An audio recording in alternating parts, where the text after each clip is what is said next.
Jesus songs Telugu 03 family నేను మళ్ళీ వచ్చేసా.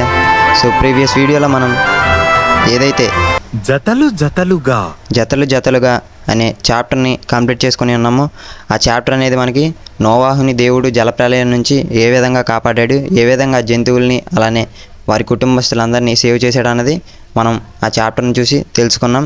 సో ఇంకా మీకు డీటెయిల్గా కావాలంటే చెప్పండి అని కూడా నేను అన్నాను. సో ఈ వీడియోలో కూడా మీరు కామెంట్ చేయండి, మీకు ఇంకా డీటెయిల్గా కావాలంటే నేను సెపరేట్గా వీడియో అనేది చేస్తాను. అలానే ఈరోజు ఏదైతే మనం చాప్టర్ దేవుని అద్భుత వాగ్దానము చాప్టర్ ఉందో అది అబ్రహాము దేవునిచే పిలువబడ్డాడు, దీని గురించి ఆ చాప్టర్ అనేది మనకి తెలియపరుస్తుంది. ఇంక లేట్ చేయకుండా మనం వీడియోలోకి వెళ్ళిపోదాం. అంతకంటే ముందు మన ఛానల్ని ఇంకెవరైనా సబ్స్క్రైబ్ చేసుకున్నట్లయితే ఇప్పుడే వెళ్ళి సబ్స్క్రైబ్ చేసుకొని బెల్ ఐకాన్ ఆల్లో పెట్టుకోండి. అలానే మీ యొక్క రెస్పాన్స్ నాకు కామెంట్ సెక్షన్లో తెలియపరచండి. అలానే ప్రీవియస్ వీడియో లింక్స్ అనేవి నేను కింద డిస్క్రిప్షన్లో, అలాగే ఈ యాప్లో ఒక లింక్ అనేది కింద డిస్క్రిప్షన్లో అలానే కామెంట్ సెక్షన్లో మీకు పిన్ చేసి అవైలబుల్లో ఉంచుతాను. అక్కడ నుంచి మీరు డైరెక్ట్గా డౌన్లోడ్ చేసుకోవచ్చు. అలానే ఇంకా ఈ వీడియో అనేది ఇంకా ప్రీవియస్ వీడియోస్ మీరు చూస్తూ నన్ను సపోర్ట్ చేయండి. అలానే మీ ఫ్రెండ్స్ అండ్ ఫ్యామిలీకి షేర్ చేయండి. సో ఇంకా మనం చాప్టర్ ఏంటో చూసి తెలుసుకుందాం. అబ్రహాము హారానులో నివసించాడు. అబ్రహామా అని దేవుడు పిలిచి, నీవు హారానును విడిచి వేరే ప్రదేశానికి వెళ్ళు అని చెప్పాడు. ఆ ప్రదేశం ఎక్కడో దేవుడు అబ్రహాముకు చెప్పలేదు. నన్ను నమ్ము అని దేవుడు అన్నాడు.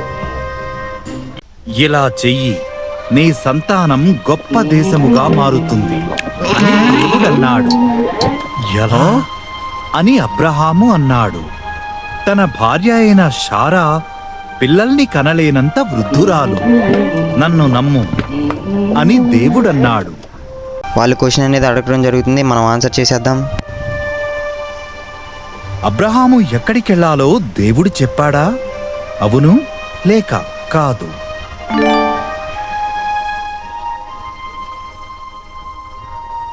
నేను చెప్పు దేశమునకు వెళ్ళుము. ఆకాశ నక్షత్రముల కంటే నీ సంతానం ఎక్కువ ఉంటుంది. వారు ప్రపంచము మొత్తాన్ని ఆశీర్వదిస్తారు. నన్ను నమ్ము అని దేవుడన్నాడు.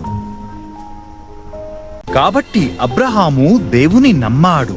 తన భార్య అయిన శారాను, తన తమ్ముని కుమారుడైన లోతును, వారికి కలిగిన సమస్తమును తీసుకొని కానాను దేశానికి వెళ్ళాడు. సో ఇక్కడ మనకి జెమ్ అనేది కనిపిస్తుంది, ఎక్విప్ చేసుకుందాం. అలానే క్వశ్చన్ కూడా అడగడం జరుగుతుంది, ఆన్సర్ చేద్దాం. అబ్రహాము సంతానం డాష్ కంటే ఎక్కువగా ఉంటారని దేవుడు చెప్పాడు. అక్కడికి చేరుకొని షెకెములో నివాసము ఏర్పాటు చేసుకున్నాడు. దేవుడు తనకు ప్రత్యక్షమయ్యాడు. ఈ దేశాన్ని నీకు, నీ సంతానానికి ఇస్తాను అని దేవుడు చెప్పాడు. అబ్రహాము అక్కడే దేవునికి ఒక బలిపీఠం కట్టాడు.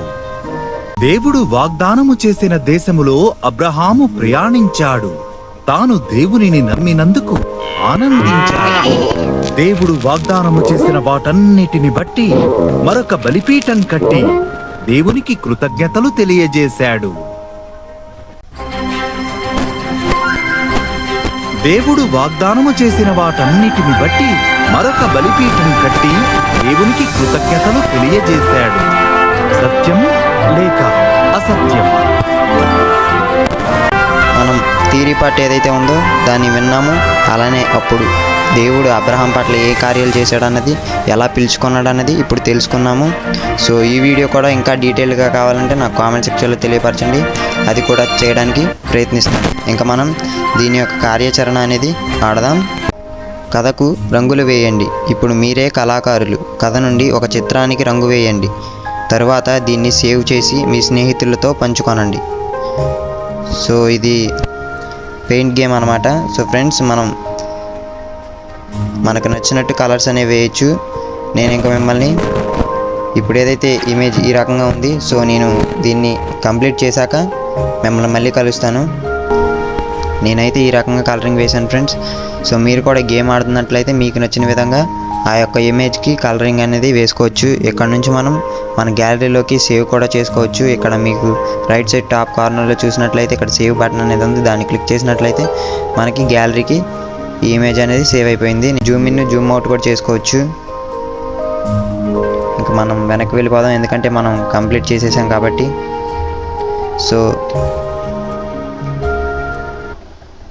4th చాప్టర్ ఏదైతే ఉందో దేవుని అద్భుత వాగ్దానము, దేవుడు అబ్రహాంని ఎట్టి విధంగా పిలుచుకున్నాడు అనేది ఈ యొక్క చాప్టర్ అనేది మనకు తెలియపరుస్తుంది. సో డీటెయిల్ వీడియో అనేది మీకు కావాలన్నట్లయితే నాకు కామెంట్ చేసి తెలియపరచండి. ఇంకా మనం మళ్ళీ నెక్స్ట్ వీడియోలో కలుద్దాం.